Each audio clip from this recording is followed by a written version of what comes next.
Sir અમે લોકો એક ઇવેન્ટ કરી હતી 2020માં 850 પાર્ટિસિપન્ટ હતા. ગજબ, જોરદાર. 850. Very very પછી very. પછી પછી બંધ થઈ ગયું કેમ કે પછી ટાઈમ Okay, ટાઈમ નહીં I મળ્યો. think we are live. Let's start. Okay. Oh, thanks. Okay, so perfect. We are live and welcome Dr. Parth Pandya to the SciComm Synapse. I'm very happy to host you today because I have been known you since long, and our few teammates have been associated with you as well for some time. So Thank you. without Yeah. exactly. So without wasting much time, I think I will request Bhakti to introduce you. She has prepared a very small and a cute introduction.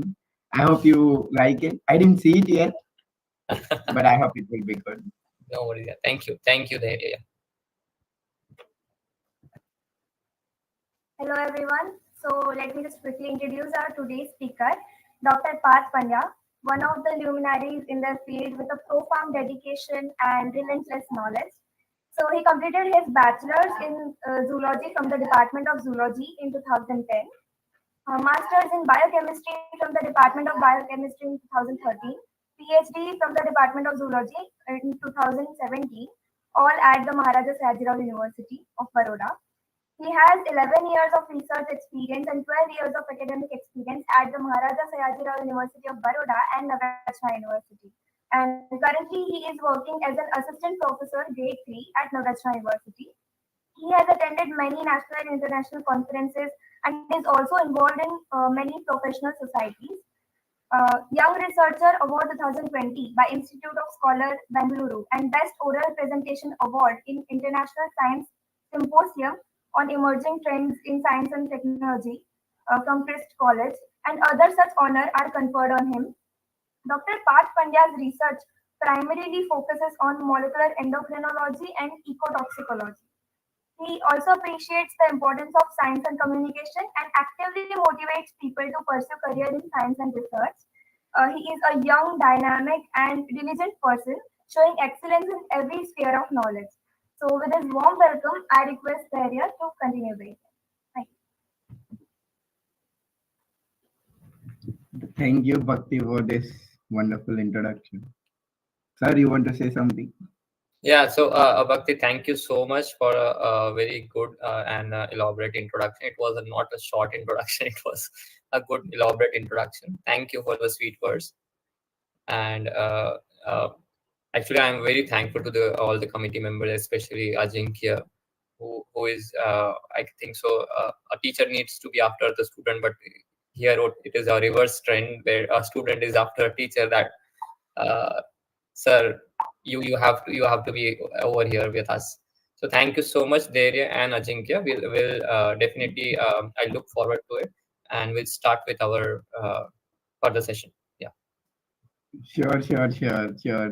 Okay. Thank you, sir. So, thank you so much. Yeah, I know. Yeah. I'll just check on few people over on YouTube live. If everything is visible, can you quickly just give me like 2 minutes? Okay. I'll check the view and everything. Okay.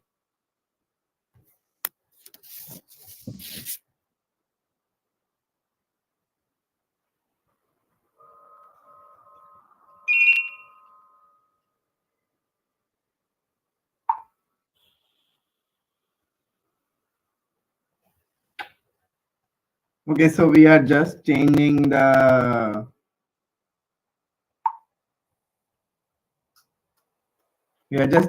view of our recording. I mean the complete setup, which is on YouTube live. So like we have people who do that. So he's just doing that so that like when we talk, we both Right. are visible.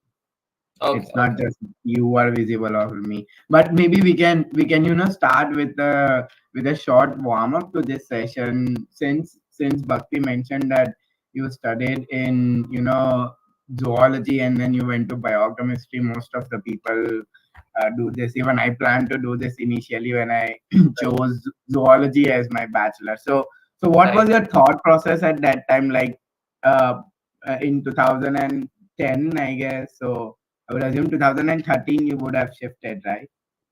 No, so 2010 I completed my bachelor's, Ah. and yeah, I went to biochemistry department, and 2012 I post-graduated from it. So once I got enrolled in zoology, prior to that I wanted to be my forte was definitely biology. So in 11th and 12th I understood that uh, I need to be in biology, though I had maths also. So either I wanted to go for engineering related to biology or a core biology. I was not that much keen interested in the core medical field, though my I all the see. exams were cleared. But I wanted to have some passion, because I was having some very good pets at my place. For example, I had I think so 12 parrots with me. Then 20 to 25, I had pigeons, white pigeons, which I had trained them.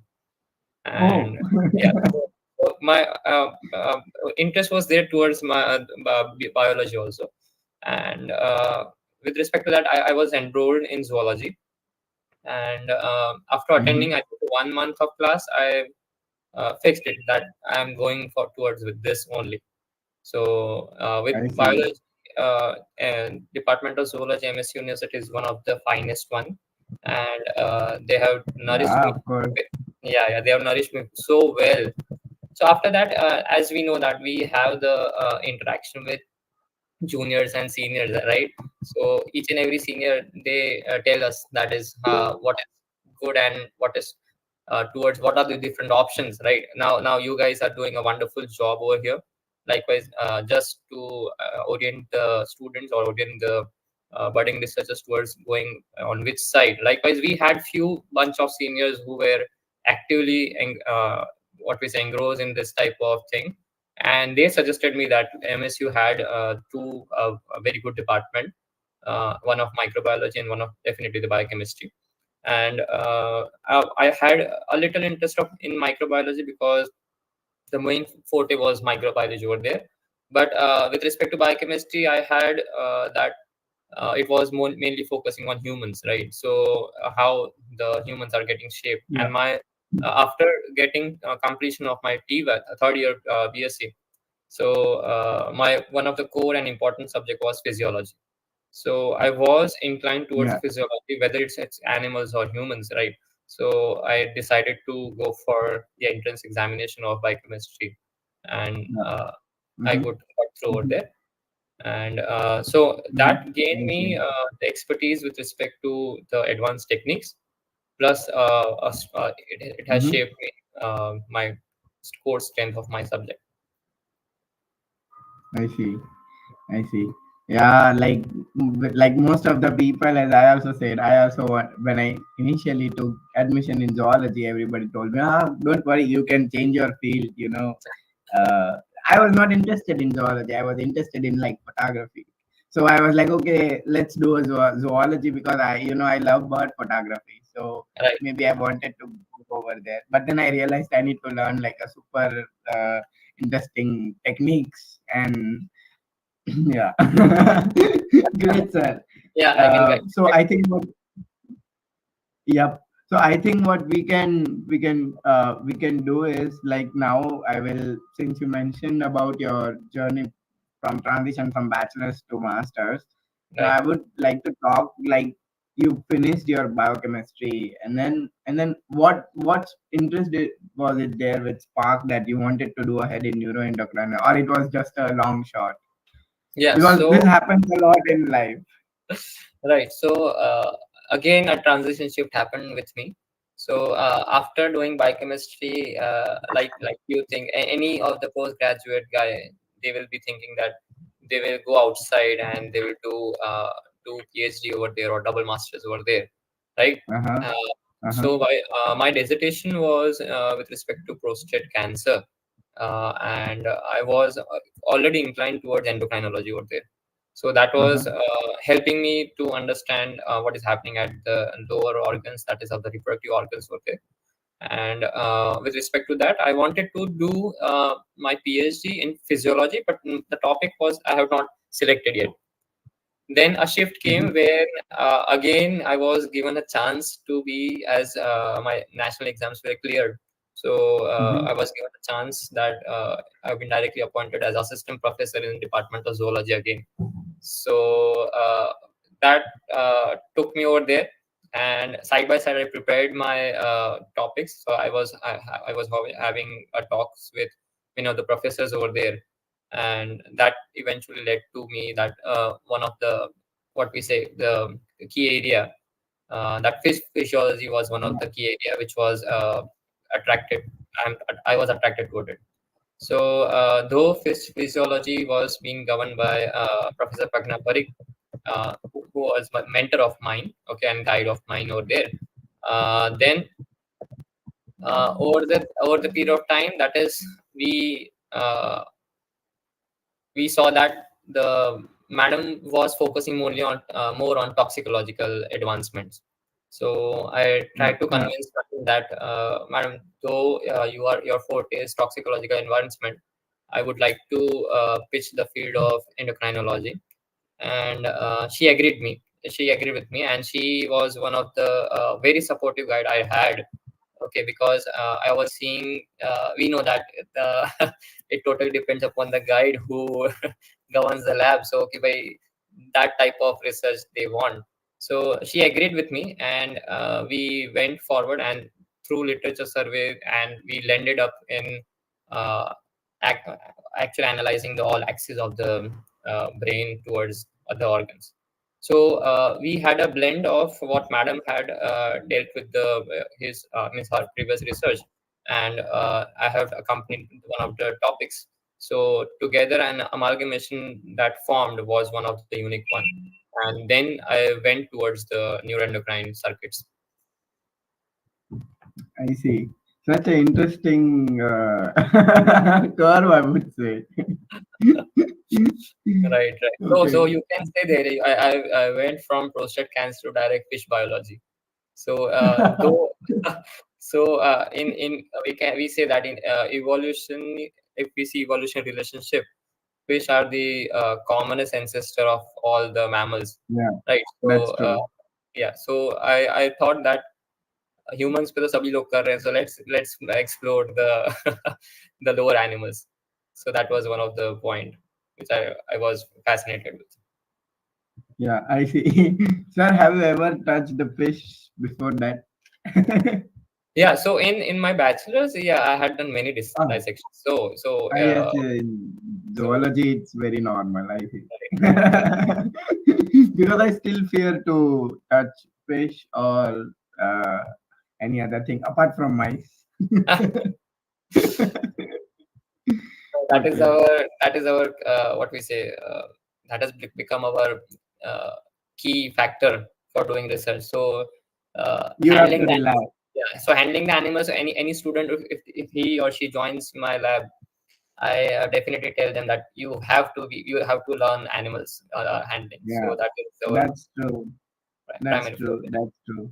So what I sometimes feel, in India or at university level as well, maybe you can also pitch in Navrachna, at least Right, for the PhD scholars who want to work with animals, they could have like a small training program of like 1 or 2 weeks where they can also get a certificate from the same university saying that, now you are eligible to handle mice. Because sometimes what happens is you get the training just from your senior in the lab. I right, mean, this is what is happening. Because in Europe it's not like that. I mean, we are trained here by our by our seniors, but at the same time, we also get a training from university where they teach everyone same, and you have to do it whether you are an expert in mice, you are a postdoc or a PhD or a master student. That doesn't matter. They will teach everybody, right. irrespective to everything. So I think that should also start in So it's a India. very I would nice say. piece of suggestion there. Yeah. So just to add on to it, many of the universities are not doing, but yeah, research institutes like ICMRs, and so they are mainly Mhm, focusing on this type of training. But yes, I mhm. agree with you that it is only for mice and rat. We need to start with respect to other animals. also, so that they can have a much better understanding of that. Yeah, exactly. That's true. That's true. Maybe next time when I come, we can talk much more on this. I would definitely love to visit. Definitely, yeah, sure. So now moving ahead, so can you share some pivotal moments or experience that shaped your scientific career, like at that point when were you starting like your PhD? So like what was important at that time for you to learn? Right. So, yeah, let me go in this direction. So, when I shifted from biochemistry to zoology, our aim was means I wanted to join really rather than wasting much of my time. Okay. So, I explored all the possibilities which I had at that time. And the key point I remember was I was going through excessive literature survey, because all the professors who were working that was of different field. So excessive, I think so. Many of the research paper I had gone through all the professors, and that led to me for the decision factor that in which field I want to pursue my research. So that was one of the moments. Second moment was definitely uh, what we say, a comfort zone which a student needs to have with a guide, right? So while talking or while meeting with various professors, a student means he or she basically understands whether the chemistry is getting set or not, right? Because they will be investing, I think so, minimum of 4 years over there. So whether they are getting setting up or not, and that is why the professor and student needs to be aligned with one another. So with that, I felt comfort zone with my guide, that is Pragna madam. And yes, then I started, and at each step she was supporting me, and the support was also from the lab seniors and lab juniors, so which basically helped me to appraise the lab. Of course, the seniors are one of the most important assets, I would Yeah, say. they are the experts, exactly. Yeah. So, like, what was your PhD focused on? Like neuroendocrinology is really like a very very vast topic. So now I Right. would like to know that like how did you choose your topic like specifically like very minute that okay this is what I want to do ahead, and how did you do that? Right. So as I went through all the literature survey, right, I came to know that most of the studies were focusing either at the reproductive level or at the brain level. Okay, there Hmm. was very less connection with respect to brain and reproduction, and with respect to the hypothesis which we were having. So as madam was her lab was focusing on the toxicity of pesticides and how that was being used in agricultural fields. Okay, so that hypothesis she basically explored at, I think so, University of she was in Canada, where one Hmm. professor had called her, and she has studied all the insects exposed to pesticides and all the types of fishes over there. So Hmm. the same hypothesis we dealt over here, but it was not in the field. It was mainly focused on lab, and we, as we said, whenever we do an in vivo study, right, it is not only the one axis or one thing that needs to be focused, because multiple actions are going on together, right? So Yeah. keeping brain centrally, we actually identified that it will be affecting it, that is at the reproductive levels. Okay, that is at the reproductive organ level, but Yeah. simultaneously, we also check what is happening to other endocrine organs which was being controlled by the brain, because it is Hmm. the pulsatile nature of brain. It not only controls one axis, but simultaneous action is going, right. So we focused on one axis at a time, and over the period of time, what was happened that we tried to look with one of the different molecules, right. So among all the molecules, we found that was one unique one which I am working over here also. that was called as kisspeptin. Okay, so that Mhm. kisspeptin molecule actually initiated uh, the the whole response with respect to reproduction. So previously, it was been known that GnRH was the key player, and GnRH release was triggering the LHFSH increase, and so. But the when I was working, this molecule came into a picture, and they were basically focusing on how it was governing the reproduction. So we took that molecule, kisspeptin, and we tried to understand the HPG axis. Not only the HPG axis, we also tried to figure it out the stress level. That is, so we monitored the hypothalamus intradrenal axis, the adrenal, which is adrenal gland, which is there in our case. That is called as interrenal gland in fishes. So that is called as intradrenal axis. Also, we explored simultaneously. We also explored the thyroid axis, that is HPT axis. So likewise, we explored all the three axes simultaneously and how the pesticides it is affecting, means it is mimicking the other hormones. So in totality, I had worked with respect to 4 pesticides, and in combinations also how it is working, because in environment it is not singly present. It is present in what we say in combinations, right? So we had looked with respect to that also. So likewise, I went to the what we say amalgamation of 2 fields, toxicology and coupled with neuroendocrinology. Yeah. I see. That's like super intelligent, and also like the amount of pesticides exposed in Canada and India. Right, right.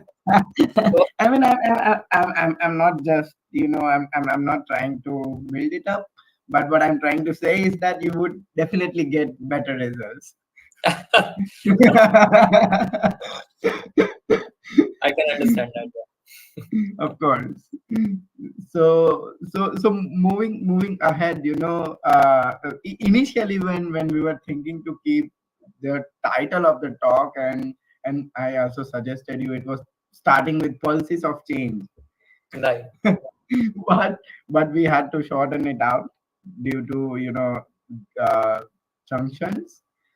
Okay. So, but now I wanted to know that, like, you can share, like, what was one of the most memorable experience, or I would say memorable experiment that you did during your PhD, that this I cannot forget. I got this manuscript out of this, or like you presented a poster or like a conference which like No, changed your research outlook. I would say that, hey, this is something that got me out of my PhD.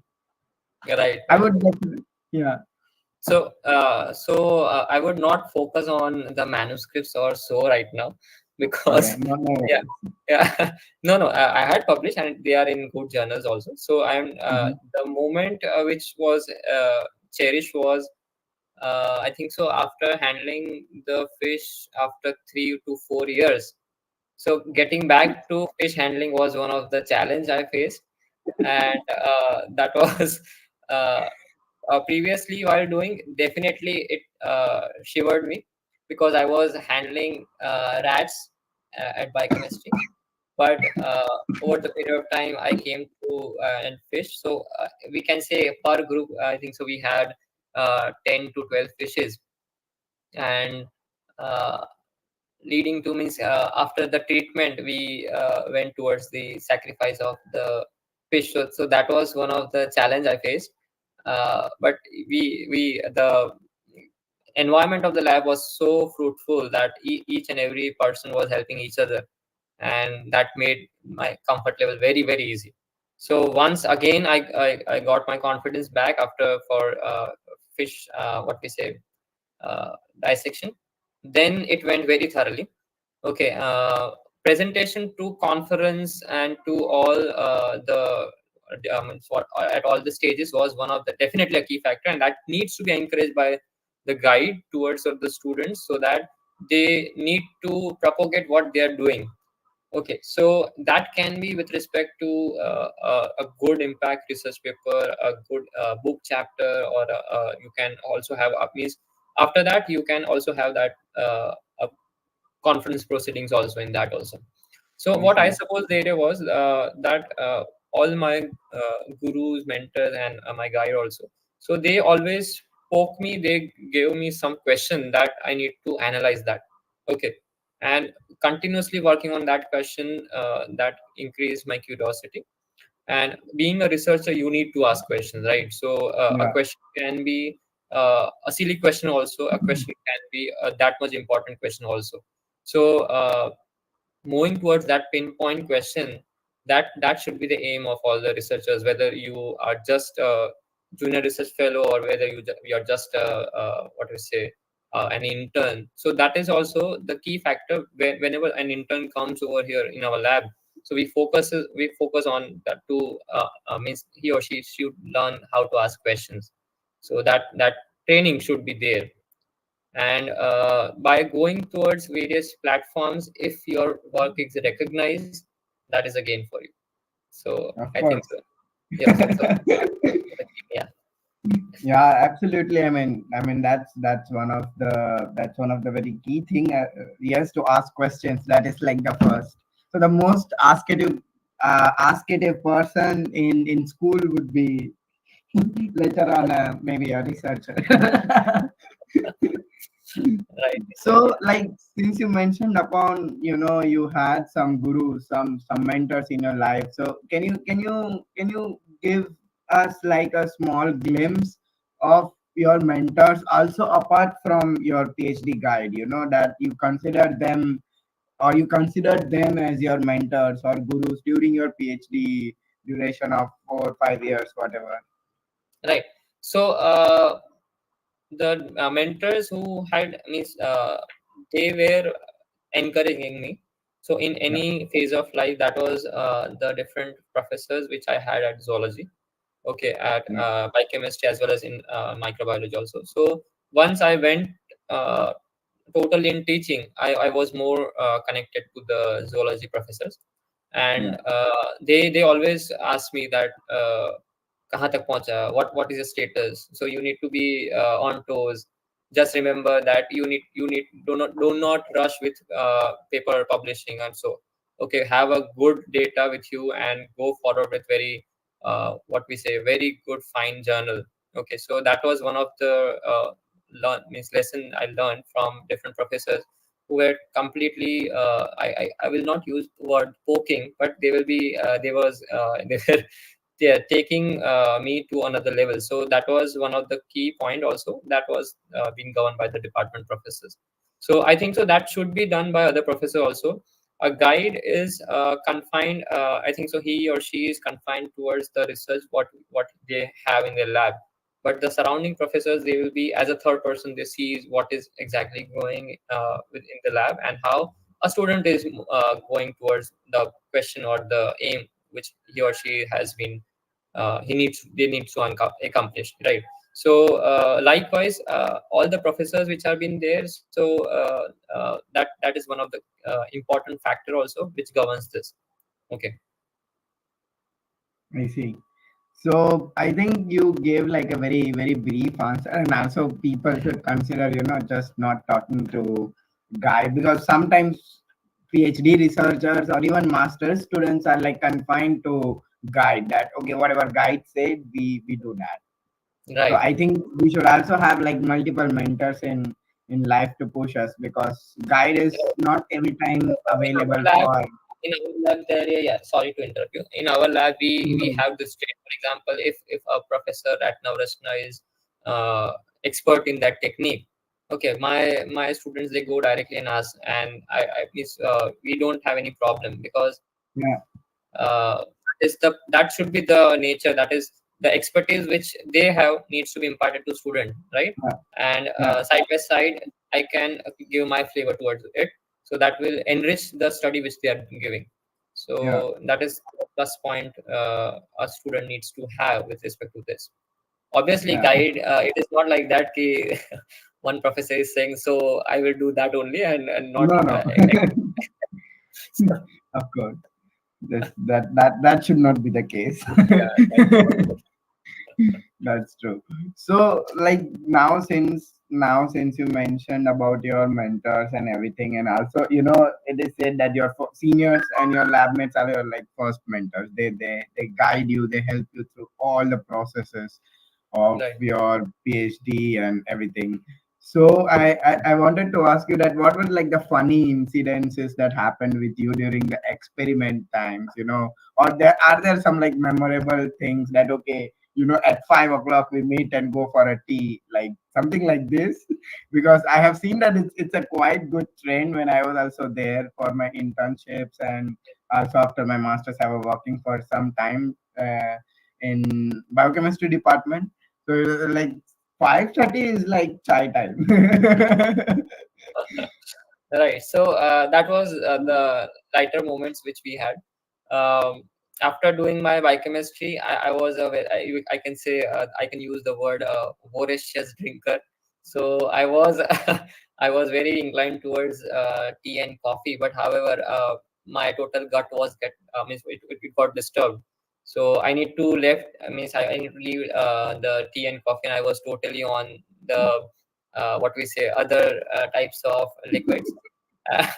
But yeah, five at 5 p.m. we definitely went to our so-called DD circle, Dividend circle, and I had the sandwiches and shakes and so that lighted up me, and because it was a continuous one, so from 7 to I can say 4 or 5 I was engaging lectures, and after 5 I was doing my PhD, and that was being continued to 11:30. So each and every day was like that. Even Saturday Sundays were Saturday Sunday whole day I was equipped with my things, and we can say that there are troubles, definitely there are troubles. So that troubles are one of the funniest moment. I can laugh over it, that while doing the PhD, means while doing an experiment setup, okay, achanak se there is a power cut, so so the whole experiment is getting ruined, and we basically are coming back to zero. So Yeah, multiple times experiments are failed, and that didn't demotivated me, but instead that challenged me to prove myself, okay, I see. towards my goal. So that Of was course. the one thing which I had, and by having a gupshup with friends, by gupshup with other what we say mentors also. So that was Yeah, a very lighter moment that was getting created, and it should be there. I think so. It should be there, of and course. likewise as I'm associated with the music. Okay, so my Uh-huh. lighter moment for that was I need to means I'm doing certain performances, I'm singing, and so that led to me my doing the PhD very good I see. in the right direction, I can say. Yeah. I see. Sir, since you mentioned about music, I would like to grab this and ask you that, like, do you play any musical instrument or Yeah, you yeah. sing? Yeah, so I am a vocalist also, and I basically play harmonium and keyboard. Ah, So I will show you one thing that I recently got. Actually, I play tabla, but I'll show you one thing and you'll really love it. Just give me a moment.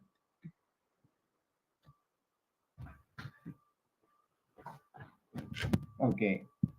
So I just ordered it and it arrived few days back, and it's the mouth organ. yeah, mouth organ. Oh, that's a harmonica. Exactly. So since you cannot carry anything, and like of course the drums and everything you cannot carry here, so this was like Right. the one of the easiest and the best thing that I could order for myself to start learning again. So, being a researcher, I can say that you need to continue your hobby. Okay, whether it's a That's sport true. or whether it's a music or so anything, that That's will true. rejuvenate your mind, and it will give a new thought. So that should be there to all the researchers. Not don't just to confine yourself, because that will actually motivate you. So that will be Yeah, one of the good factor which will help you. Yeah. that's true. That's true. That's true. So like okay, so like now we'll move a little bit ahead, and we will like go to a point where, like, when you were defending your thesis, there might have been so many challenges. You have to do experiments, you write a thesis. Oh, this thing is left, that thing is left, and like, what was your mindset at that time when you were about to defend, or let's say like 1 or 2 months was left, and now you have to look for a job, or like there are so many things when you're graduating, everything is like stagnant for 4 or 5 years because you have only invested in doing one thing in your life and you ignore all of other things. So how was like that transition, and like what was your mindset, what you had to do, like, okay, yeah, I have to do these things now. Right. So I can say that once you submit your synopsis, okay, then the actual what we say actual cycle starts, and that cycle it is starting with respect to कब thesis रखेंगे, when I'll put my thesis. Okay, so that is the question. Next comes that whenever you submit your synopsis, sorry. So I submitted my synopsis in, I think so, in March or April, and my aim was to submit the thesis within 1 year. Okay, but as almost my work was over, only one Mhm. experiment I had to repeat. So that was been conferred by my madam that we need to repeat that with prior to submitting the thesis. So there was no question, and as this long stretch I had done, so repeating one experiment was not a tough task. Okay, but the tough task came when we started writing thesis. Okay, because we had, so that lesson I learned that I had many data, and but it was not compiled, right? So Yeah. first of all, it took our head, and so only just to confine or what we say, it was how to basically correlate the data and make a particular story. So each and every thesis, it tells us a story about that. Okay, what exactly you are doing towards it. So uh, by analyzing, so I came to know that I have done so much of work, right? And some of the work I have not included in my thesis also because it was not going through the story also. Yeah. So likewise, I came to figure it out that while doing your things, okay, the compilation of data is very important. Okay, so that what we follow at our presently, and by writing means going towards the writing of thesis. I can mention that you need to be upper means you need to have lot much of that reading that if your guide asks that this is what is the correlation of this, you should have around 5 to 6 papers regarding that. So if he or she has read, let us say, some papers, you should be above them, and that will eventually help you guys to write thesis in a much structured and a much what we say in a very fruitful manner. So referencing needs to be very strong over there, and review of literature will help you guys towards what a guide thinks, and you will supply the material. So that will be eventually featured towards a in a you'll be going in a right direction. Okay, so that is the point. Yes, by writing the thesis, as the problem I encountered was I was having lectures. Similarly, my guide was also having the lectures. Okay, so our timing was not able to get matched. Okay, but she was so meticulous. I can proudly say that after 6 she sat with me till 9:30, 10 also, and we finished the thesis. So that was the commitment she gave to me by seeing my commitment towards her. Yeah. That's really fantastic to listen, I would say. Absolutely. So since you mentioned about getting all the data, so what was like the most memorable experiment again, like the experiment which is memorable to you, like when Uh, were you writing thesis, then Sara data XR data, and this is like, yeah, data is like, I have a proud on it. Yeah, so data, with respect to data, actually, I was more concerned about the story which needs to be highlighted. Okay, Mm-hmm. so because as I said, I was working on three axes, right? And there is a Mm-hmm. crosstalk between the three axes that needs to be highlighted in the thesis, because Yeah. most of the studies were working either on the individual axis or confined organ levels. So Yeah. that was our peculiarity in the study, and that made the study more interesting. Yeah. So correlating means I learned several statistic analysis, which was not being taught in my masters or not in bachelors. So I contacted our statistics department, and the professors were very good, and they helped me to analyze and such some of the very real tests, which was means not my cup of tea at that time. So likewise, I'm proud of that, because we regularly do.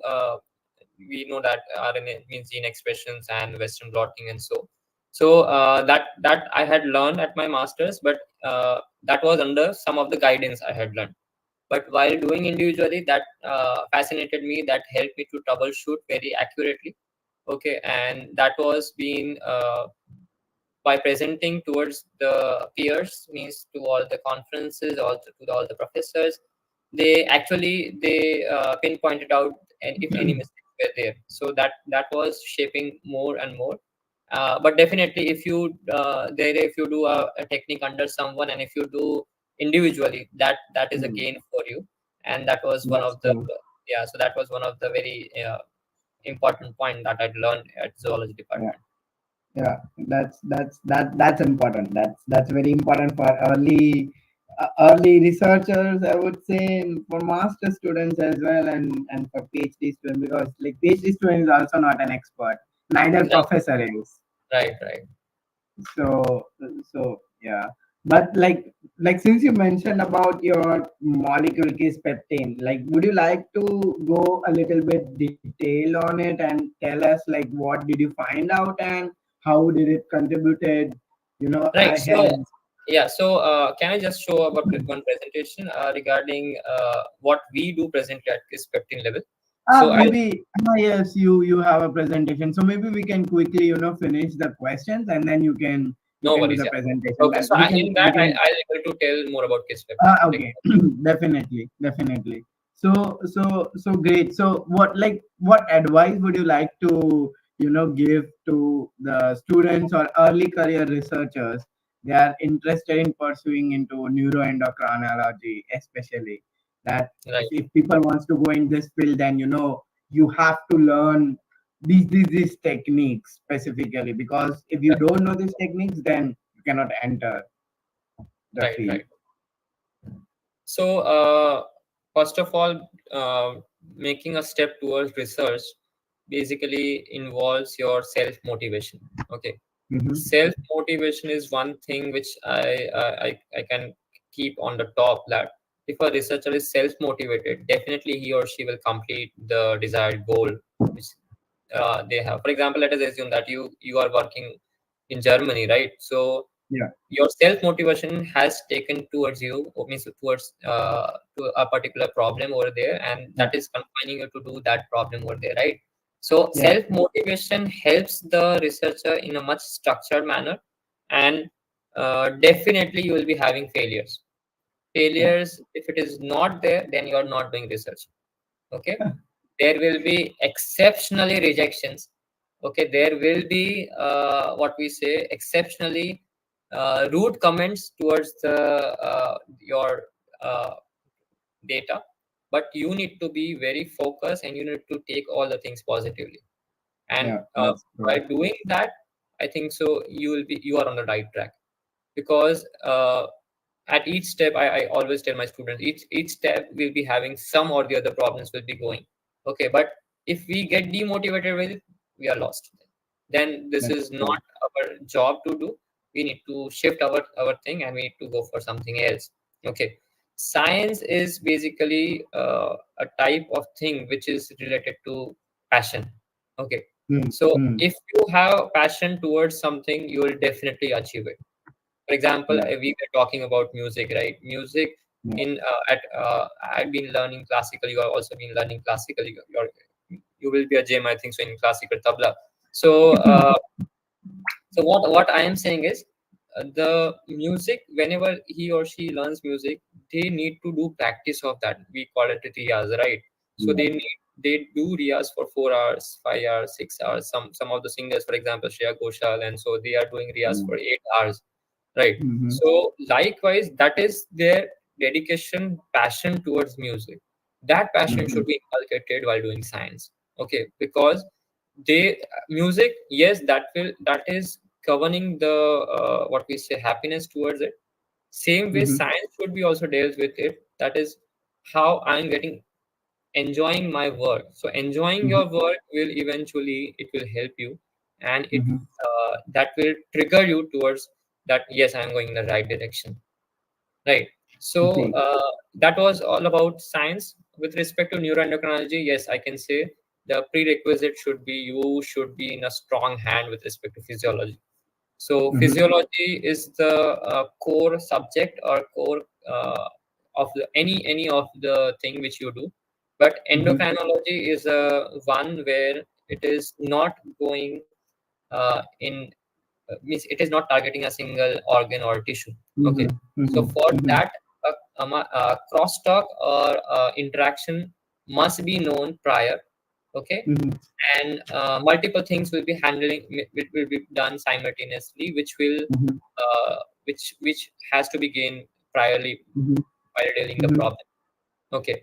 So for example, if I Yes, talk sir. about neuroendocrinology, we need to know the structure of brain. We need to know each part of the brain and how Mm-hmm. it is getting affected by some of the hormones and so. And Mm-hmm. being a hormone, it also affects the downstream processes. It also Yeah. affects other organs. So how the effect is getting deferred and how that is being changed. Okay. Yeah. So I think so. You guys are getting very good training over there, but our basic concepts need to be what we say clear prior to Yeah. joining Yeah. neuroendocrinology. And That's true. yeah, so neuroendocrinology axis plus other organs, uh, the functioning, and Mm-hmm. its whole orchestration should be featured, and it should be known properly. So that will I see. eventually lead to a good right question, and then you'll be able to do uh, wonders in that. Yeah, absolutely. I think that's a very good piece of advice for all the researcher, especially for us, like PhD students as well. So, and failures, yeah, I would say like 70% failures and 30% maybe. Yeah, so just adding on to what you said, no shortcuts. We No, no. have to take what exactly it is, right? So there are no shortcuts. I think this comes from a lot of experience after taking a lot of shortcuts. Yes, Definitely. yeah, you can say that. I think so, 5%, but that 5% was rejected. So the null That's hypothesis, it is always rejected. I suppose that, and that's alternate true. hypothesis always it is proved right. Yeah, yeah. So since you mentioned about that, you used to start your day at 7 in the morning and like end at 10 or 11. So like how do you see today's generation doing PhD? Like not commenting anything on differences, but just like I would say you were in a period where science was a little bit different, and now it's like moved shifted to many other things. So how do you see like the current PhD student, especially in your lab? Do you try to be like sometimes like old school, that does it happen that yeah एक बार तो ख्याल आता होगा saying that during my time it was something like this, but you guys will not understand, come on.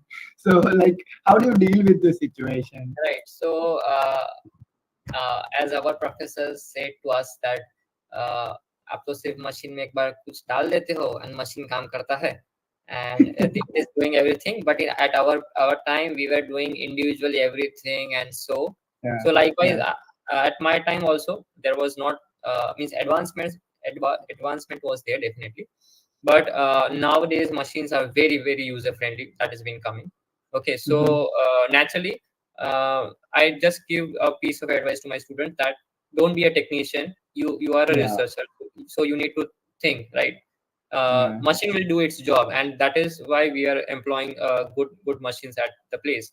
But with that, you have to be a brainy itself, and you need to question itself and why exactly what is happening. So at my lab, we basically, for interns also, we try to look towards how troubleshooting is important compared to going towards learning the technique. Mhm. So Mhm. troubleshooting, it is helping you to understand if you are in, let us say, X lab, and if you are going to Y lab, okay, if there is less of instruments over there, so you need to cultivate a culture where you'll be able to do more wonders over there. Okay, so that will be coming through the experience of troubleshooting.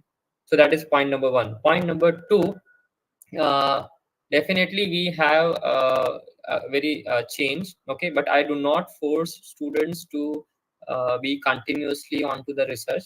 I just tell them that I will register you, I will help you writing the problem, I will help you in guiding the techniques.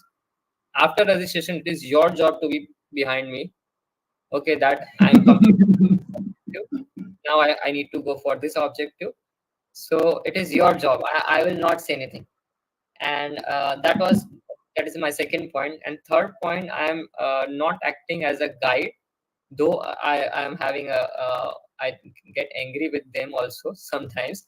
But because at work, we there is a sense of responsibility which is coming towards them. Yeah. So Yeah. so that will eventually lead to a fine tuned researcher. So Yeah. I always tell them that I'm not your guide, I'm a friend of yours, and will be enjoying your journey, which needs to be cherished over the period of time.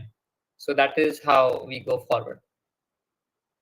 That's certainly true. I would say yes. Guide and like student relationship are really important. Also for you because your career is also starting and you also thought Right, something that okay I will do this discoveries during my after my PhD that okay yeah, I miss doing this and then I will now when I establish my own lab I will do so like having a good relationship with students is right, really right. important in order to fulfill goal as a mentor as well like as a scientist Right. full-time researcher and So, also yeah ethics.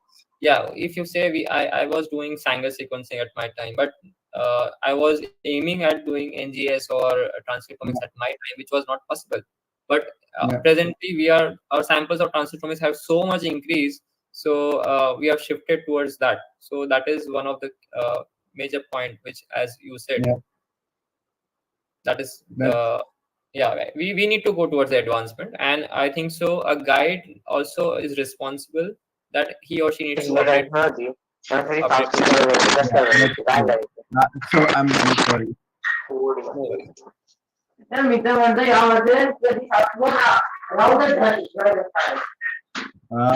There is a small problem. I think we need to take one of the. I'm sorry for the disturbance. No Yeah, worries, no worries, no worries. this happens. Pros and cons of video Technological advancement. virtual distance. Okay. Nevertheless, cool. So what I wanted to now, ask you that, like, can you share a little bit about that? How do you maintain or how, like now as a professor, you told me what work-life balance you maintained in your PhD. But now I would say like as a full-time professor I would like what work-life balance do you maintain and what is your definition of work-life balance for yourself and also for your students like everybody has a different definition Right. so what is yours? So definitely you should be dedicated toward your work. Okay. So Mhm. tell my all the students that I'm workaholic. So you don't become workaholic. Okay. You need to also give some time to some of the social responsibilities which they have towards their family. And yes, but that shouldn't be hampering the research which you are doing. So Yeah. likewise, you need to go forward it. And I suppose that each and every student, though you are outside abroad, so I can relate that you will be totally focusing on your research and less on your family commitments. But yeah, definitely those who are in India, they will be having much more, that is the parents would be expecting from them. Okay, and I suppose that they should not totally cut off, but there should be some means dedication towards it also. So that will eventually help them to balance both the cases, and at both the places they are finely tuned. Okay. Moreover, yes, there are certain social responsibilities which we have, and that is different for each student. Okay, so case by case it should be dealt. And I suppose uh, as said earlier also, if you enjoy your work, everything will get balanced definitely. I see. I see. Of course, I think like we also have like social responsibilities. Of course, our parents, like we being abroad is much more difficult because then you have responsibilities but no connection. So it's a little bit good, but yeah, if you have good friends in abroad, then you can have a good life as well. Right, So right. apart from lab, even I am workaholic, of course, but sometimes you need breaks. Yeah, for example, my one of my student, they call me for, sir, आज cricket खेलने आ जाओ. So I Yeah. go with them. Though I am not that much fond of cricket, I know that I am not that much fond. But then also, if they Mhm. tell that, I go, and Yeah, that is another. That is a thing where you become more close to your students, and they also feel that's true. comfortable with you. So That's like it should be in a mutualistic relationship. Yeah. Yeah, that's certainly true. That's a pro of having, I would have say, having a young PI. Pros of having young PI. Thank you. Great. I'll take it. I'll take it as a commitment. Means what we say, a good Compliment. compliment. Yeah. Of course. So like now coming towards like how do you balance your professional life as well? Because now you have like now you are not just a researcher. Now you are a professor. You have like responsibilities towards your department, towards your master's program, towards your lab, of course, your students, and there are so many things that take place when you become a full-time professor or like not just researcher anymore.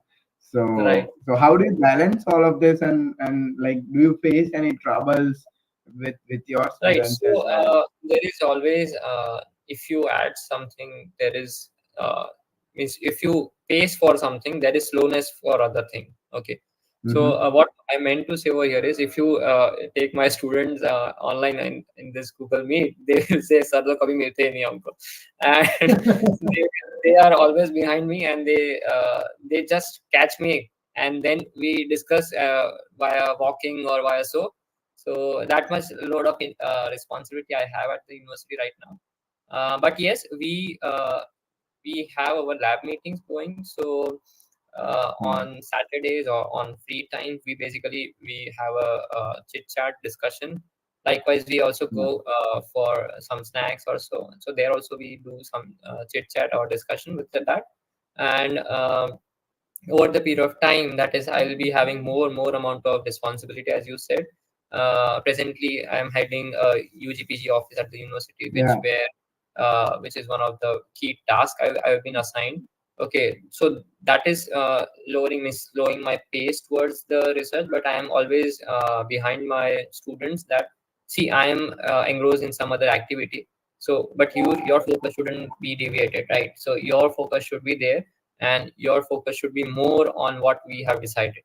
So likewise, I see. we are going ahead, and Yeah, if everything is going good, okay, we'll put out some of the good papers also in very yeah. months. Yeah. So let us Of course. cross. Stay awaited. Of Right. course.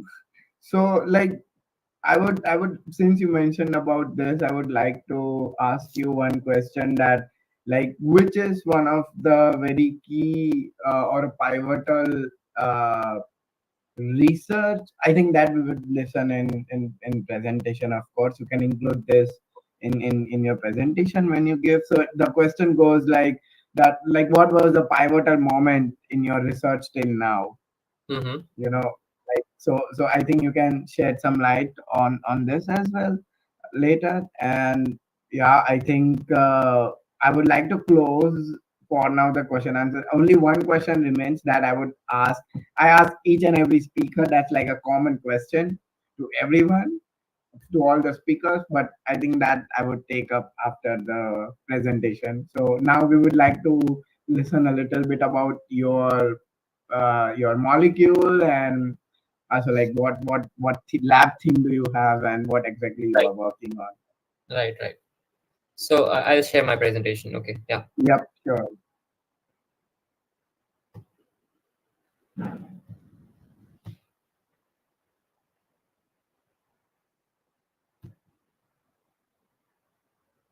Yeah. So is my presentation visible? Yes, it is. Yeah. Yeah. So basically, uh, so this was the what we say topic that was being assigned by the organizers. Okay, and I say they have assigned because I have not forced them and I have not given my topic, because if I give my topic, then it will be my comfort zone. Okay, it is just an overview what we have or what we do in our lab. Okay, so basically my introduction has been very briefly been said, and it was very well said. I'll directly move towards what exactly we do in our lab. So we basically have our this quote which we do, that is, education is best wealth among all. As one consumes or spend, it increases. As one share, it expands. Okay, this is being from this Sanskrit paraphrase, and from which we basically do. So a piece of advice to all the budding researchers, that uh, any type of research or any type of knowledge you have, it needs to be shared. Okay, that is one of the key point which we have. And that needs to be the word which we use is called as, it needs to be disseminated. So it can be through various journal articles, or so it can be through making it very easy. So science being one of the very complicated field, and in that also biology is one of the very complex one. We need to think over it, and how we can give back to the society in a very much simple fashion.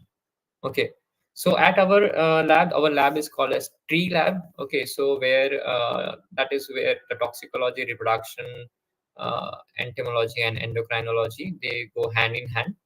And I am basically working on three fields that has been listed over here, where the code one, that is toxicology, where we are having the analyzing the environmental toxicants directly in the field. As I am from zoology, so I have been trained in the field work also. So with that, I have coupled with the endocrine dysfunctions or endocrine insults, which are being governed by the toxicants. The toxicants are which we are studying are the metal ions, pesticides, microplastics, and so. Okay, so that is being coupled with various neuroendocrine markers. Okay, the third field I'm working presently also is entomology. Again, this was not my forte, but in zoology, when I was being an assistant professor over there, have been given dissertations where entomological field was one of the case, and there I ventured into this. But in entomology also, we are more means mainly focusing on the toxicants and neuroendocrine nature of the various peptides, and so. So overall, you can say our forte is towards understanding the axis by multiple angles. Okay, So with that, these are the four champs of our lab, where this is common carp, a fish which is very, very highly consumed in through aquaculture, and it is having very good economic value. We know rat and mice, our lab mates. Okay, so that also is one of the model organism which we use. Then we work on agriculture pests, okay, which are the larvals and the adults. So this is the example called as Spodoptera. And one of my student who has worked, she is from MSU itself. She has worked on one of the insect called as dung beetle. I'm not discussing more about that, but it's a very, very unique insect, and it is one of the, you can say, the eye-catching insect in the whole kingdom. So apart from the champs, these are my crew, my teammates, without which I am nothing. I can say that. Okay, so Niharika and Harsh, they are the senior most students at my lab, and they are working extensively on pubertal onset. I will be presenting some of the data of both of them. Likewise, we have Mithil, who is working on resistance, how insects are getting resistance towards pesticide in the field, and with respect to that, we are culturing the insects at the lab, and we are understanding the insect resistance. Tejas, Rahul, and Prince, all the three guys, they are the rowdies of my lab, and they are working on towards the means and the toxicants, how they are there with respect to the Gujarat coast. So we are exploring the 26 sites which is there at the Gujarat coast, and how microplastics and metallines and other contaminants are affecting the health of fish and other organisms. Hetvi, she is my, I'm co-guide of her, and she is also venturing, means exploring my hypothesis. As I am saying, the one of the molecule which is called as kispeptine, that is, it was being featured as, it was being discovered as one of the metastatic suppressor. So she is looking towards the metastatic suppressor activity of that with respect to various cancers. Harshita has just newly joined. She will be working on entomological aspects. Riddhi, she is with the Dr. Monisha Kotai, and presently I'm helping her towards how the insect secretions, they means they do a change with respect to plants. So we are working with respect to plant and insect host correlation, and how the secretion is playing a role. As I said, the Nishi is one of the student. She's from MSU. I'm co-guiding her right now. She has submitted her thesis also. So Nishi has worked on dung beetle, a very, very good insect, and how a dung is being taken care inside the its burrow, and how it is getting nurturing the young ones. That has been a whole case or mechanistic study she has done with respect to neurotransmitters, neuropeptides, and so. And Pankaj, again, he is from MSU. He has he has given his thesis. I have co-guided him also. So he is basically one of the champ over where he has worked towards insect resistance. So he has dealt with the 7 to 6 generations of store grain pest, and how the mechanism of resistance is happening. So it's one of the wonderful study he has done. So coming on to just a glimpse of what is neurocrine axis. I'm not going in that much detail because I know the audience will get bored over there. So this is our molecule, the topmost notch, which is there at the hypothalamic region. And basically, previously it was been known that only the GnRH is driving the force, where LHFSH has been released from the pituitary, and then it triggers the ovary and testes to release the estrogen and androgens, and so. So over the counter, we came to know that kispeptine is one of the molecule.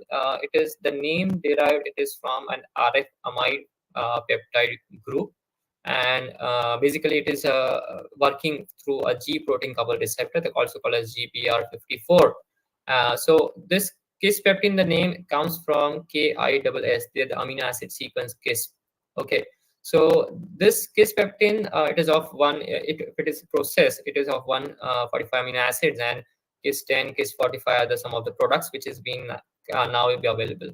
So we are looking towards a crosstalk of this, towards what is happening at the hypothalamic level, and what the downstream happening at the reproductive organ level. So this is a typical example, a micrograph of histological image of a rat. Okay, and this is the hypothalamic portion which we are looking over here. Similarly, at fish, we isolate the hypothalamus and pituitary, and what is happening at this level compared to at the ovarian or the testicular level. Right. So one of the hypotheses where we are working is we are checking the melatonin kisspeptin serotonin interaction, which has been there, as I one molecule at a time with respect to neuroendocrine. Okay, it is a, then you can mechanistically prove that yes, that crosstalk is because of this molecule, right? So in this, all the neuroendocrine studies which are being here, they have been driven with respect to what is happening at the pubertal onset. Major studies are being focused either what is happening after, at puberty, means once the pubertal onset has happened, and or pre-pubertal levels. But what exactly correlation is happening at pubertal onset, that has been very fine. It is not very finely tuned, and it is not being explored so much. So this is basically been one of the hypotheses made by Niharika. It is basically how melatonin is one of the hormone. It is secreted from pineal gland, and it is means it is inducing sleep, and so it is called as a circadian hormone, and it is affecting each and every organ of it of the body. So this is a typical hypothesis of in the fish where melatonin is governing to be a gonadostat, and it is known to inhibit the reproductive axis.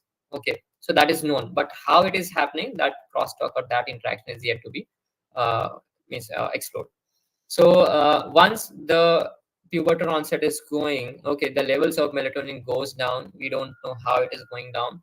So gonadostat, which is getting a shift, it is getting lifted up, and hence the reproductive axis is becoming active. So the kisspeptin GNRH system is getting active in the brain, and the whole downstream is getting activated. So with that, we are also exploring the serotonin neurons which are being present at these positions. So how their interaction is governing the kisspeptin GNRH release. So that is one of hypotheses which we are working towards CAR. So the translation of this research is definitely how it is getting towards a good yield of carp in the aquaculture, because aquaculture is all about getting a good yield, a good fresh fish tissue, or a fish where needs to be consumed by the people, right? So the yield should be one of the major point, and that with that aim we are working on this. The second hypothesis which we are working in rats right now, this is been the hypothesis given by the second student Harsh.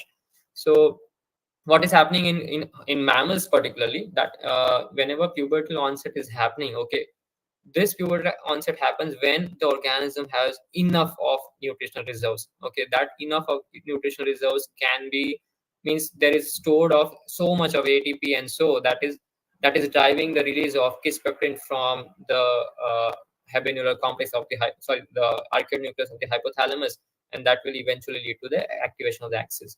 So with this, in this we are working on the diet and the pubertal onset, and with this we with kisspeptin neurons, we are working with the dietary neurons which are governing the diet regimes of the organism. So one is the propionic melanocortical neurons, COMC neurons called as AGRP neurons, and neuropeptide Y neurons, and how that is governing the kisspeptin release, or what is either it is getting activated or it is getting deactivated, that it is being looked upon. And with that, we are also having the star players which have been released from other sides like leptins, and so how they are playing a role, and how this nutrition hypothesis has been governed. So the strategy towards in both the organism, in fish, we are exploring that with the help of giving photoregimes. Okay, we are exposing the fishes to various photoregimes, or 12 to 12, or 6 to 18, and 18 to 6 light, different regimes. We are also giving some of the treatments like directly injecting kisspeptin in the fish and checking whether what is happening at the gonadal level, or we are inhibiting something and then checking what is happening at the pubertal level. So that is the strategy which we are using over there. In case of rats, what we are doing, we are giving different types of diets: high fat diet, high protein, high carbohydrate, and we are very familiar with the cafeteria diet, right? So cafeteria diet, we are more fond of burger, pizzas, and so that type of how that is affecting. So, and The application of this is how the diseases is being correlated with respect to the precoccus puberty and what we say post-pubertal diseases. Okay, so this are the some of the data which I'm presenting. I will not go that much in detail. This is data of gene expression which has been very well studied by Harsh. This are the some of the genes. Now, kisspeptin has two isoforms in fishes. With respect to mammals, we only have one isoform called as KIS1. Okay, the name KIS1 is because its gene is been represented. It is encoded by KIS1 gene. Hence, the name is KIS1. In fishes, we are having two kisspeptin genes, KIS1 and KIS2.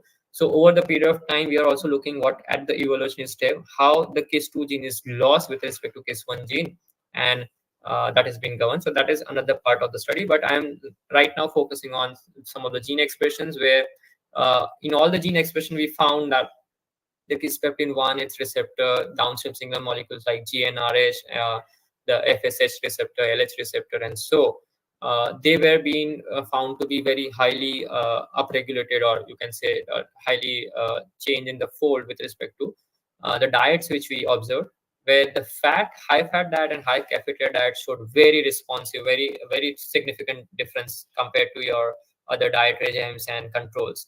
Simultaneously, the pubertal inhibitors like nutrition inhibitors like AGRP, NPY, and so its receptor, the leptins, and so.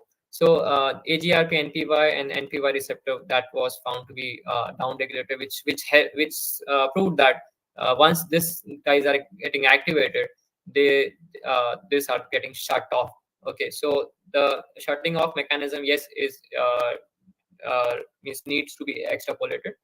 But to moving forward, that the leptin receptor, its leptin ligand, that is a leptin hormone, and some of the crucial ones, how it is getting activated, that was also been known, and that was being means they were upregulated by high fat diet and high carbohydrate diet compared to other case. Likewise, we also saw the inhibitors of the puberty, for example, called as gonadotropin inhibiting hormone, which has been released by hypothalamus itself. So how it is getting inhibited, that has been also been seen. So we saw that high fat and high carbohydrate in both the cases, the level was very less and compared to other case. So eventually, if we do that, is if the organism nutritional status is very good, very extrapolately confined and finely tuned, okay, it will induce the reproductive axis, and hence the maturation of gonadal starts. Okay, so I'll show some of the slides on histology, a very good slides which we have. Likewise, we also marked the MC4R and MKRN3.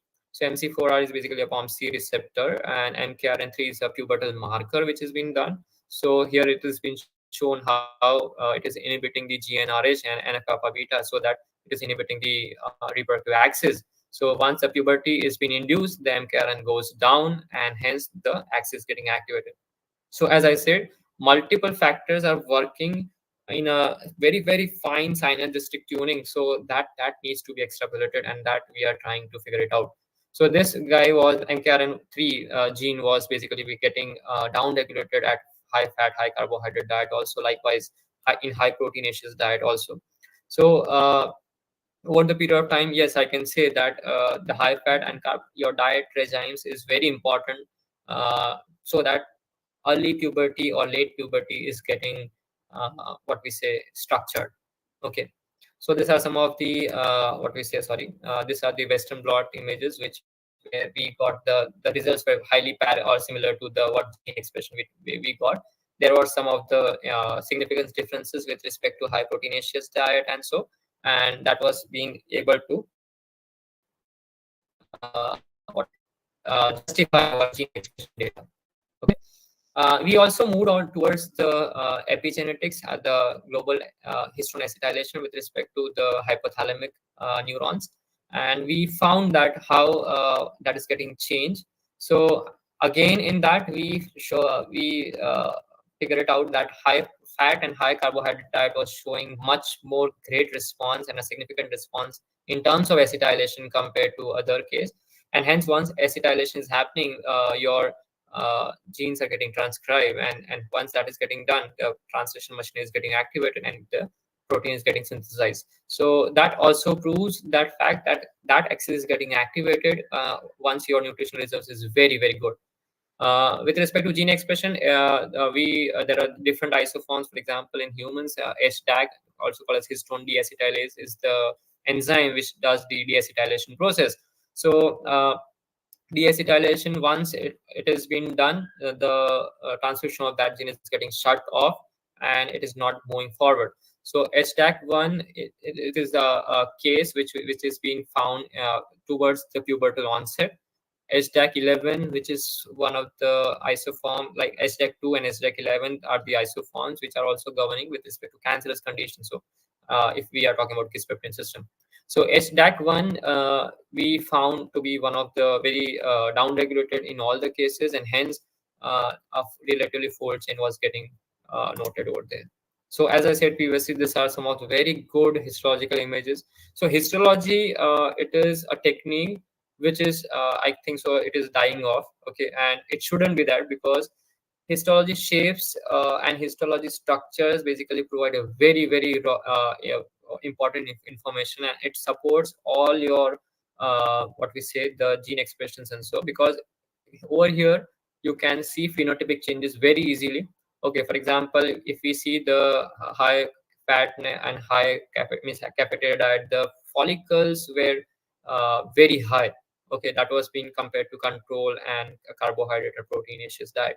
So that eventually supports the notion that your axis, if it is getting activated, you at the downstream it will be having effect, and hence that has been proved by increased number of follicles which has been there. So exceptionally good one which is being shown over here.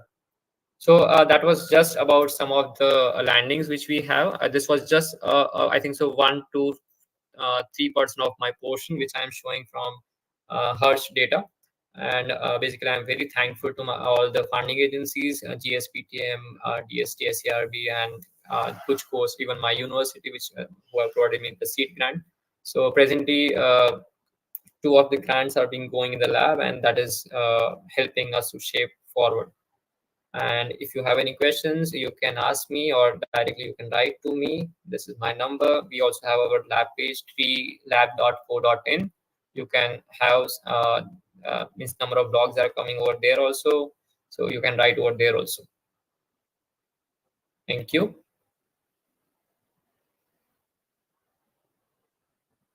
Sir, thank you so much for the wonderful talk. I would say I am also working a little bit on NF kappa B, so I can relate that. But it was really interesting to see how these molecules interact with each other to under this molecular cascade, especially. Thank you. Yeah, thank you. Yeah, certainly. So, sir, like I would now like to ask, like Satyarth, one of our teammate, to take up the questions that people have asked in our YouTube chat, and also few of them who asked initially when this event was planned. So, I think I request Satyarth now to. Yeah, sure. Thank you, Dede. And it was a very wonderful talk, Dr. Park. I would also like to ask one general question that is there any role between hormone and neurodegenerative diseases? Like hormonal therapy would be the future of neurodegenerative diseases? Do you think that? See, I do not support that notion right now because, for example, simplest example, if I give, these hormones, if we see the biochemistry of that, they are being classified as either the anabolic or catabolic hormones, right? So if that hormones, if they are producing adequate amount in the body, okay, so that should be nurtured. If you are taking exogenously that hormones over the period of time, the counter medications, for example, let us assume that to maintain the pregnancy, the gynecologists, they prescribe progesterone. Okay, but over the Yeah. period of time, that will hamper the corpus luteum, which is there, and it will suffice the need that already the hormone is there, right? So I don't need to produce. So that will eventually lead to a shift of change of hormones, which has been there. Yes, you can say the time period should be very pivotal. Okay, that should be important one, and it should be an important that things should be focused more.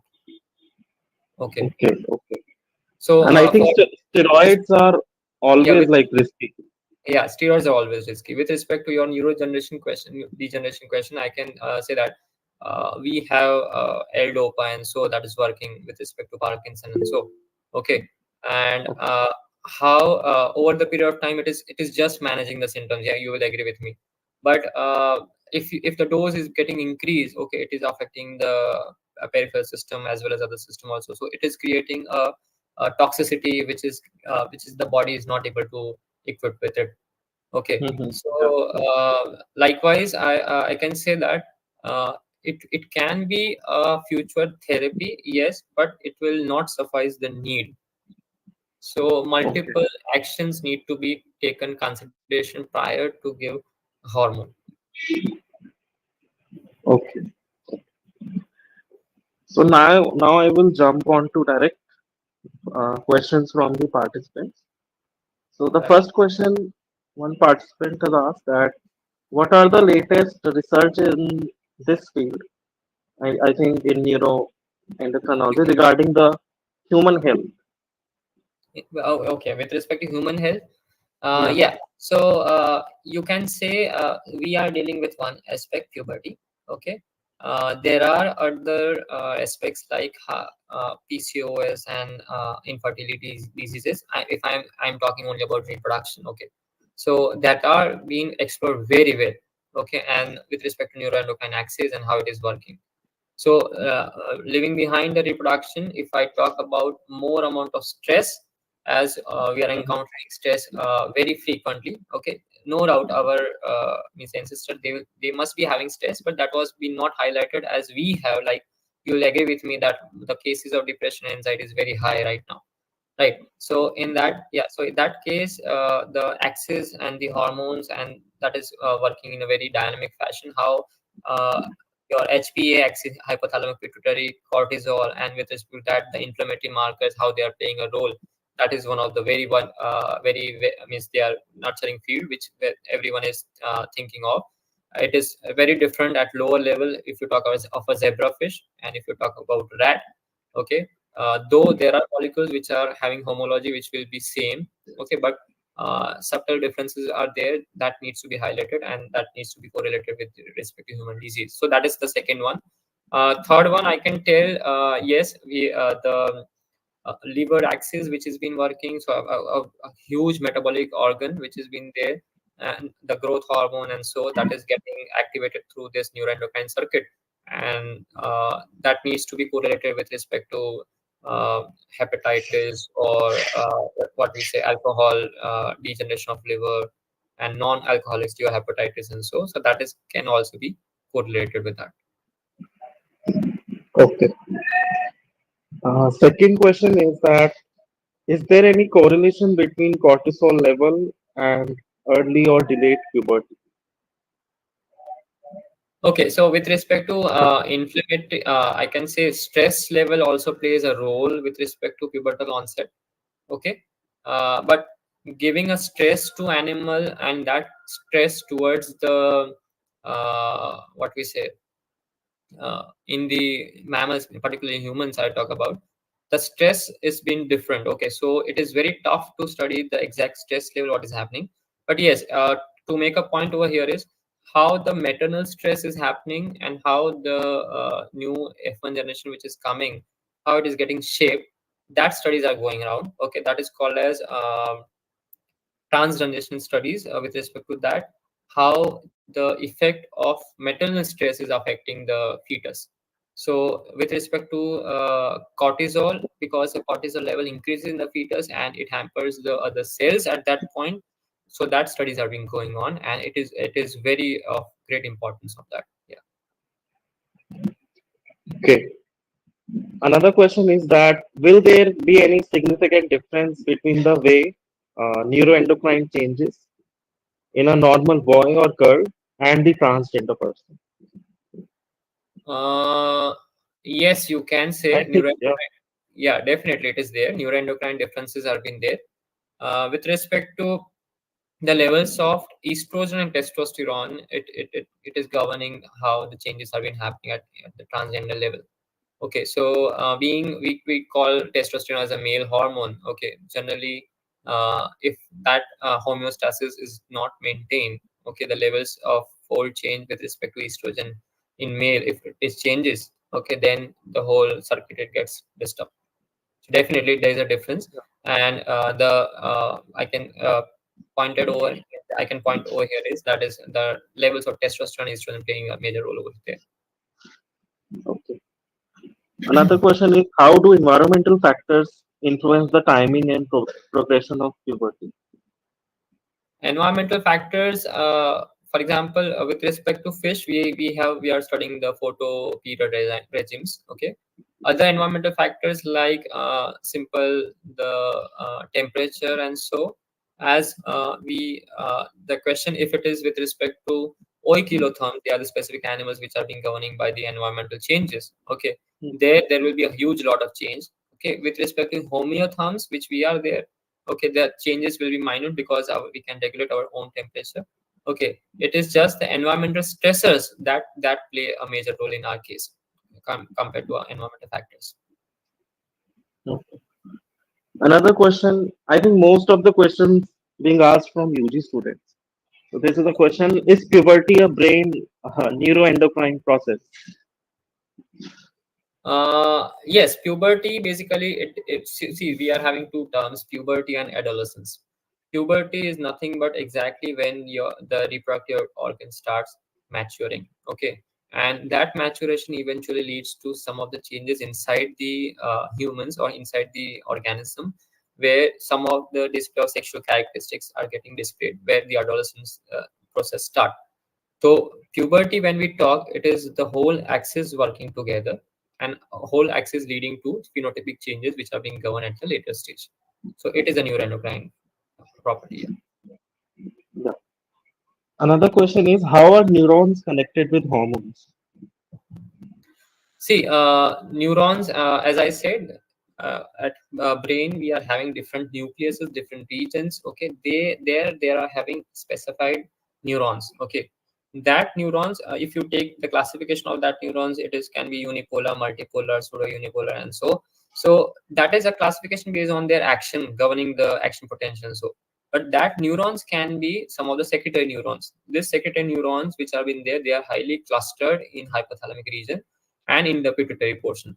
So hypothalamic region has the arcuate nucleus, AVPV nucleus in case of mammals I'm talking about. So this has the clustering of the neurons which are called as troughs. So corticotroughs or gonadotroughs or so. So they are being means they are being labeled so because they are secreting some of the hormones in such a way that doing the downstream signaling of that. So yes, a neuron, it is there. Don't assume that a neuron is a simple neuron. It is a neuron which is which can be a secreted neuron, which can be some of the other neuron also. So in hypothalamic and pituitary, we are having this specified neuroendocrine neurons. Yeah. Okay. Another question is, what should one do for the healthy maintenance of the dopamine in the body? Dopamine, I think so. You will be the best person to answer this because dopamine over here is Chai. so Do some dopamine. yoga. Instagram reel, sir. Instagram reel is also associated with dopamine. I think so. What makes you happy? It is governing all the neurotransmitters. I think so. So whether you talk about serotonin or dopamine or any of the neurotransmitter which is working, so if the organism is happy, the whole function is going very smoothly. But if some changes is there, for example, extra Instagram reel or some of the extra tea factor or coffee factor, that will definitely shift your neurotransmitter level in the brain, and that will affect the brain regions here. Another question is, what are some neurological and hormonal changes towards the beginning of adulthood or in young adults? In bracket, it is age 19 to 22 or Yeah. 19 to 22 years of people. Right. So we assume that previously it was been thought, means it was been told that the puberty was at around 12 to 15 age. Right. Nowadays the puberty is at around 9 to 10 years of the uh, means of the girl or boy. So that has been shifted from that to this much point. So likewise, if we see the period of adolescence has also been shifted over here, and you can visualize, Satya, that many of the means the males and females, they are having uh, means expression of very the sexual characteristic at the lower age Yeah. itself. Right. So that Hmm. is one of the confining feature, and what we worrying feature for us, that is uh, if the organs are working priorly to their orchestration, okay, that eventually will lead to some of the malfunctioning at the later age. So that point needs to be being studied more, and that is being studied by gestational studies, through gestational studies. Yeah. So Yeah. changes I can say, the axis is getting activated, the secondary characteristics are being developed. Okay, the secondary characteristic quantities getting developed. It is phenotypically shown. It is not always that the brain functioning is getting advanced. The brain functioning may be at the lower stage, but the appearance or the morphological characteristic is getting changed. So that are the Yeah. changes. And one last question I would ask. Uh, it is kind of a preparation, like how to prepare for net JRF, if you could How tell. to prepare for net GRF? Okay. So as I said to Dhairya, see, you need to be very clever and very thorough with your basics. Okay, and try to clear your net while you are studying. Once your study is getting, means you are over, then it is very rare to clear net. Okay, because you will be diverted to some of the topics. Sir, पढ़ाई नहीं होती है, sir हम लोग नहीं कर पाएंगे, and that arguments will be started, and eventually that will not work. So what I am saying is, uh, better to go for book reading, okay, compared to the presentations or so. So that will eventually help you guys to get much clarity. Shortcuts. No shortcuts, no shortcuts.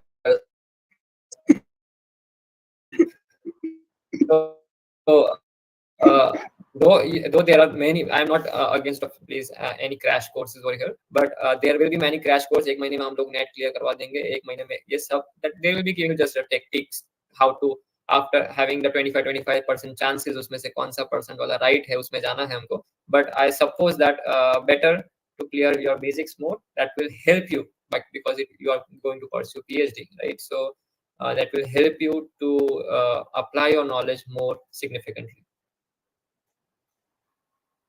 That's very true, sir.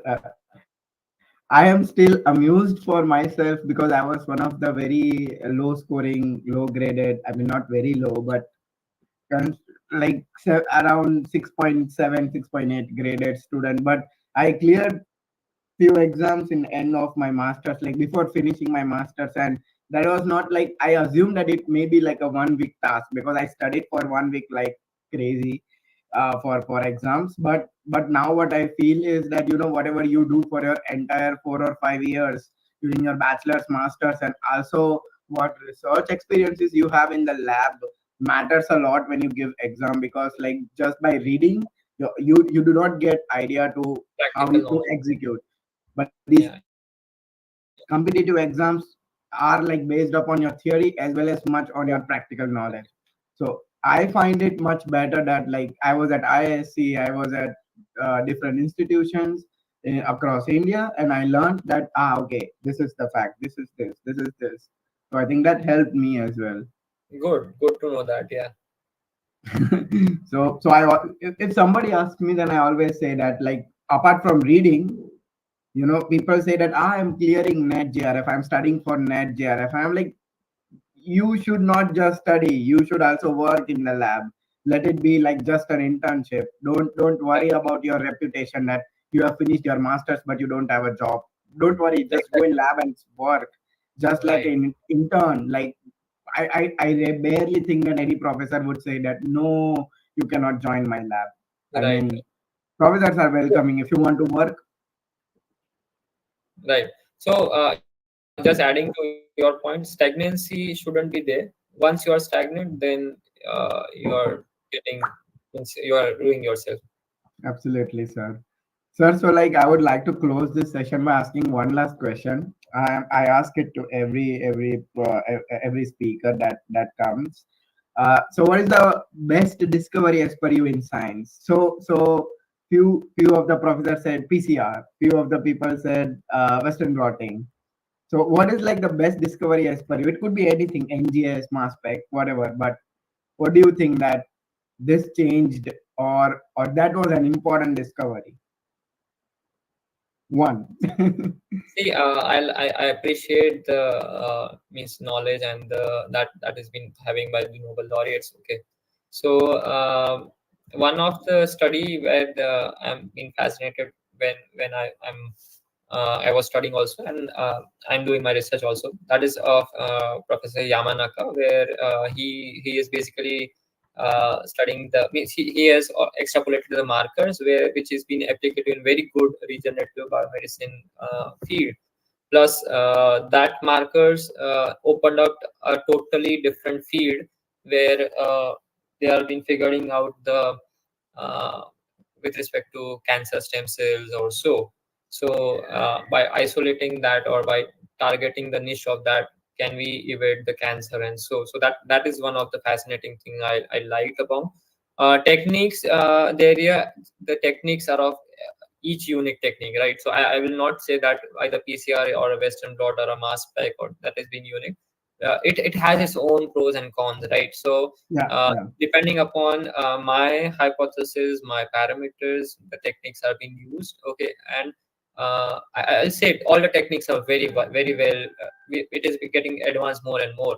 So, for example, if we talk about one of the technique which is nowadays very fond, we are having spatial transcriptomics. Spatial transcriptomics is the one where we take the section through cryotome, and then we see the transcriptome through RNA-seq, the expression of genes of various cells together or at one slide. So that is how science is getting advanced, and that is how we need to get advanced over the period of time. So I'll say I'm fascinated towards the scientist, not towards the technique. yeah, of course, of course. So, like, yes. So we have one last question. Even I wanted to ask this. I'm sorry, it's getting stressed a lot. I know everyone is like done, but audience is like literally audience is still there. Like people are still there listening to you carefully.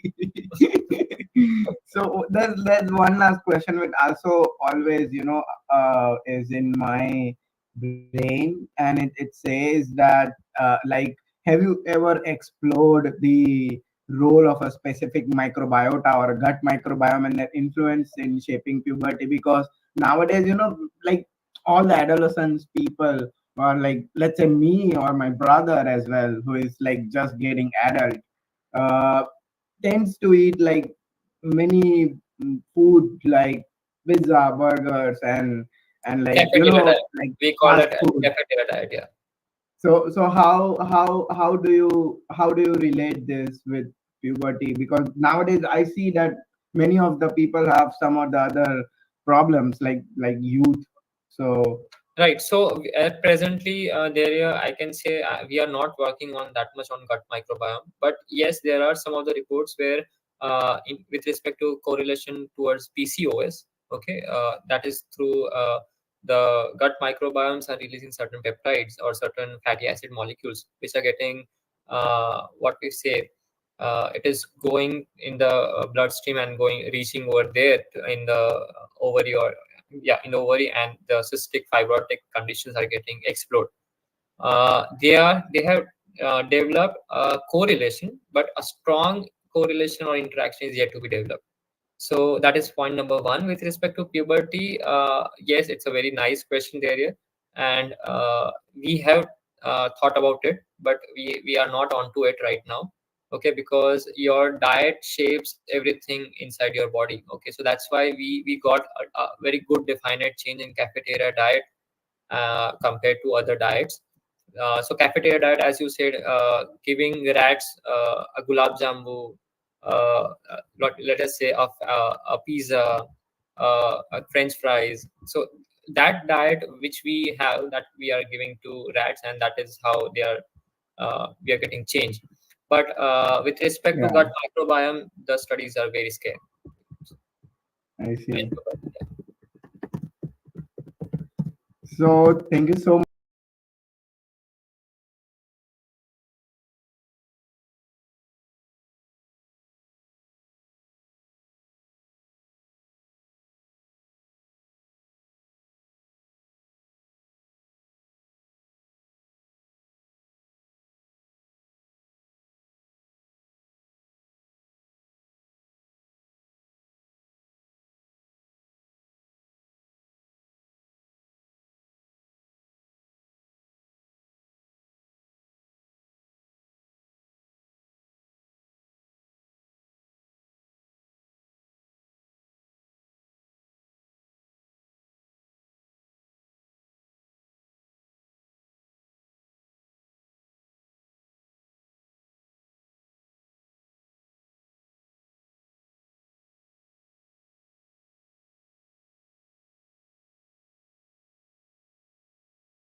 and we would like to host them, the young investigators, and ask the stories to them, and also about their research and everything. So, Parth sir, thank you so much for coming, accepting Thank our invitation at the first go. And thank I would definitely visit Navaratna when I come. I Definitely. never visited, You, you never you all visited. are welcome to our university. So it's a very young, dynamic university, and just drop me a message prior for coming, because if you directly land over here, I am something into it, and I won't be able to meet you. So sorry for that. For example, 3 days ago, Ajinkya came and he said that, "Hello sir, how are you?" I said, "Ajinkya, હું meeting માં છું, પછી વાત કરું છું." Then the meeting got Yeah, gone for. that yes. And that day sir was quite busy, and then I had also some work at Navrashna. So yeah, Right. So I see. you all guys are thank you welcome, for this. and Thank you for coming and giving such an insightful talk. It was really very engaging yeah, thank you connecting so with much. you. Thank you. Thanks to you. Absolutely. Thanks to Daria. Thanks to all the community members. You guys are doing wonderful Definitely. job. Okay, 3 cheers for you guys. And do let me know if I'm of any help. I'll definitely help. Sure. Right. Yeah. Definitely. Definitely. Definitely, sir. Definitely. Okay, so thank you so much. Thank you all the participants for joining. Without participants, if there's no one to listen, then we would not. So, just for your information, there were 200 plus Oh, participants. And once we end this event, we would also edit your video a little bit on YouTube. It will go to on YouTube. You can see it whenever you want, okay. and we will do all this process soon. You would have the link. Thank And you. yeah, perfect. Thank you, sir. Thank you. That's really good that people are still watching us.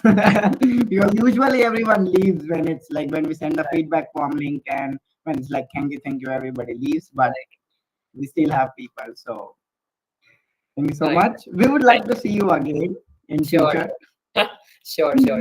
with some new stories. But as a but more inclined towards like a Research. PI. Yeah.